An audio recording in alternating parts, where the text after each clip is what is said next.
नमस्कार. सतर्क इंडिया न्यूजमध्ये आपल्या सर्वांचं स्वागत. आपण पाहत आहात सतर्क इंडिया न्यूज. सतर्क प्रेक्षक मायबाप हो. गेली वर्षभरापूर्वीच सुरू केलेला हा भन्नाट कोपरा अगदीच अल्पावधीतच लोकप्रिय झाला. ते आपल्या रसिक प्रेक्षकांच्या लोभमय अशा प्रेमामुळेच. आत्तापर्यंत या भन्नाट कोपऱ्याला आपण अगदी डोक्यावर घेऊन शिखरावर पोहोचव. सतर्क प्रेक्षक हो आपल्यासाठी घेऊन येत आहे मी स्वतः संतोषी जगदाळे आपल्या सतर्क इंडियाच्या भन्नाट कोपऱ्यामध्ये. आणि आत्ता आपण सध्या आहोत पाटण तालुक्यातील आबदारवाडी. आबदारवाडी हे गाव अगदी पाणळ स्थळ, हिरव्या धरतीमाईनं, कष्टकऱ्याच्या बळीराजाच्या शेतीनं आबदारवाडी गाव. या आबदारवाडी गावाला 4 चांद लागले. तेथील पुत्र श्री सूर्यकांत सीताबाई श्रीपती शिंदे यांच्या कर्तृत्वामुळे, त्यांच्या लेखनामुळे असं म्हटलं जातं, कला आधी का कलाकार आधी, मूर्ती आधी का मूर्तिकार आधी. परंतु प्रत्येकातली कला, प्रत्येकातली कविता, प्रत्येक कवीमधील कविता, प्रत्येकातील मूर्तिकारामधील मूर्ती त्या मूर्तीला जन्म देत असते. ती मूर्ती जन्म घेत असते. हुतात्मा अपंग बहुउद्देशीय विकास कल्याणकारी संस्थेमार्फत कवींच्या कवितेला आणि त्यांच्या प्रतिभेला एक प्रेरणा मिळावी, एक मोटिवेशन मिळावं आणि प्रत्येक कवीने, प्रत्येक लेखकाने लिहितच जावं.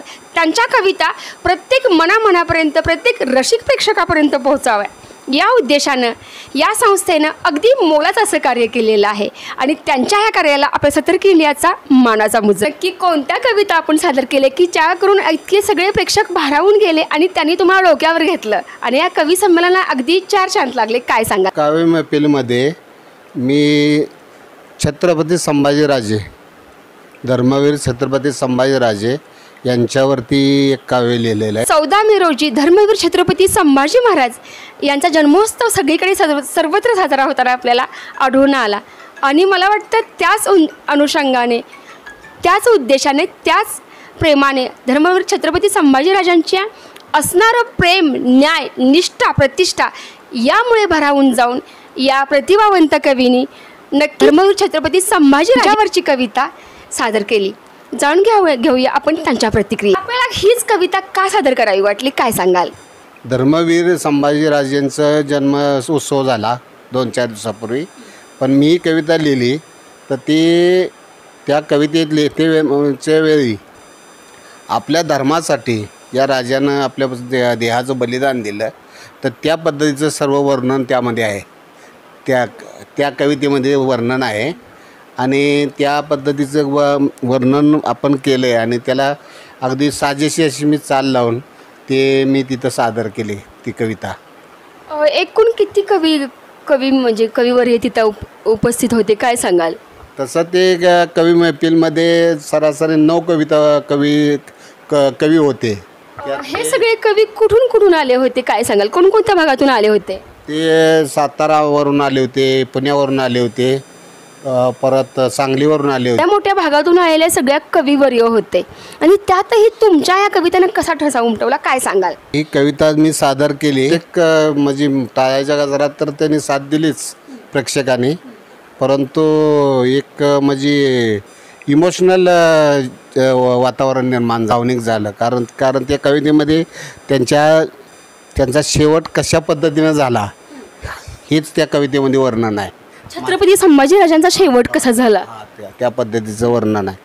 त्यामुळे त्या कवितेवरती जास्त म्हणजे इमोशनल लोक झाले. आणि सर्वच ते बाकीचे आलेले सहकारी जे कविवर्य होते त्यांनासुद्धा माझा अभिमान वाटला.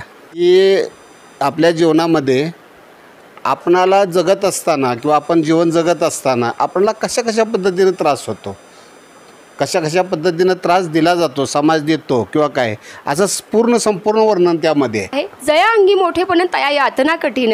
जाऊन घेऊया आपण त्यांच्या कवितेमधून की कोणत्या यातना त्यांना झालेला आहे आणि कोणतं दुःख आणि कष्ट त्यांना सोसावं लागलेलं आहे. मी लिहिलेली गझल सादर करतोय. जन्म घ्यावा जीवन जगण्यासाठी, जन्म घ्यावा जीवन जगण्यासाठी, आयुष्यात वाटेवरती खड्डे तयार आहेत. खूप छळले मजला या निष्ठुर समाजाने, का कमी छळले म्हणून सारे तयार आहेत. प्रकाश द्यावा आता पीडित लोकांसाठी, प्रकाश द्यावा आता पीडित लोकांसाठी, का लोटती मजला अंधारात हे सारे. उंच घ्यावी भरारी आकाश गवसणीसाठी, घ्यावी उंच भरारी आकाश गवसणीसाठी, का पंख छाटण्या माझे सारे तयार आहेत. मी चढतो जेव्हा उंच यशाची शिखरे, मी चढतो जेव्हा उंच यशाची शिखरे, का ओढण्या पाय माझे आहेत तयार सारे. चालताना मी पुढे मी नेतृत्व करण्यासाठी, चालताना पुढे मी नेतृत्व करण्यासाठी, काळजात तीर माझ्या पाठी मधून सारे, काळजात तीर माझ्या पाठी मधून सारे. नमस्कार. आणि खरोखर अगदी सर्वांचीच अशी अवस्था होत असते की पुढे जाणाऱ्या व्यक्तीला सामाजिक कार्य, शैक्षणिक, राजकीय कोणतंही कार्य असेल तर नक्कीच त्या व्यक्तीला यातना भोगाव्या लागतात, त्यांना खूप संकटांना तोंड द्यावं लागतं. धर्मवीर छत्रपती संभाजीराजे यांच्या कवितेकडे मी धर्मवीर छत्रपती संभाजीराजे यांच्यावर लिहिलेली कविता सादर करतोय. घेऊनी भार साकदंड छातीवरी, घेऊनी भार साकदंड छातीवरी, संभाजीराजे मरणाच्या वाटेवरी, संभाजीराजे मरणाच्या वाटेवरी, जखमा त्या जीवारी सोसल्या त्या जीवाने, धर्म तारण्यास झुंज रयतेसाठी, मात मरणावरी लढला धर्माप्रती, मात मरणावरी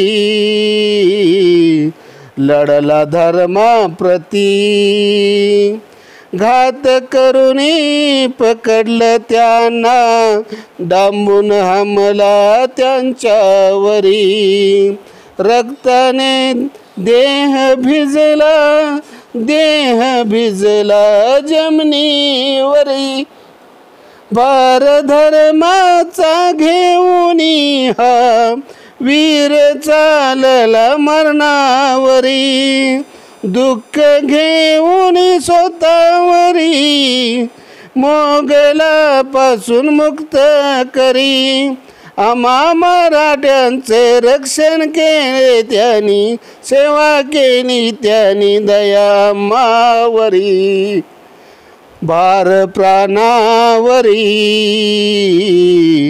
लढला धर्माप्रती, भार प्राणावरी लढला धर्माप्रती, अंगावरिले मांस काढले, कुत्र्यास खाऊ ते घातले, डोळ्यात चटणी टाकोनी त्रास जखमाचा होई अंतरी, डोळे फोडिले पाप्यानी, रक्त वाहिले भूमीवरी, पेटली आग जीवावरी, नाही इलाज जखमावरी, मात केली त्यांनी मराठा तारण्यासाठी, विजय मिळविला त्यात मरणावरी, त्या धर्मवीराचा विजय धर्माप्रती, मात मरणावरी लढला धर्माप्रती.